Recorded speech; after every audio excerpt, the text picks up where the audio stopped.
რა არის ზვავი? ზვავი დახრილი ფერდობიდან ჩამოცვენილი ან ჩამოცურებული თოვლის მასაა. იგი უმეტესწილად ზამთრის პერიოდში ახალმოსული თოვლისგან წარმოიქმნება. ზვავს თან ახლავს ხმაური და გუგუმი, ხოლო გადაადგილებისას მოაქვს აერის დიდი ნაკადი. როგორ მოვიქცეთ ზვავის დროს?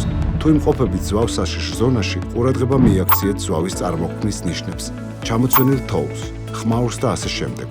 დახურულ სივრცეში ყოფნისას გადაინაცვლეთ ოთახის კუთხეში და აიფარეთ მყარი საგანი. შეზღუდეთ მოძრაობა, დაზოგეთ ჟანგბადი და დაელოდეთ მაშველების მოსვლას. ღია სივრცეში სასწრაფოდ უნდა დატოვოთ სახიფათო ადგილი და გადახვიდეთ უსაფრთხო ადგილას, ან მოეფაროთ კლდის შვერილს. თუ ვერ ახერხებთ გაქცევას, დადექით ზურგით ზვავის მოძრაობის მიმართულებით და მიიღეთ გუნდის ფორმა. ზვავში მოყოლის დროს სახეზე აიფარეთ ტანსაცმელი. ცურვითი მოძრაობით ეცადეთ დარჩეთ ზვავის ზედაპირზე, არ იხვიროთ, გაუფრთხილდით სალღონეს, ჟანგბადს და სითბოს. იმისათვის, რომ აირიდოთ სხეულის გადაცივება, ამოძრავეთ კიდურები. იყავი ინფორმირებული. შეიტანე შენი წვლილი კლიმატისადმი მედეგი საზოგადოების ფორმირებაში.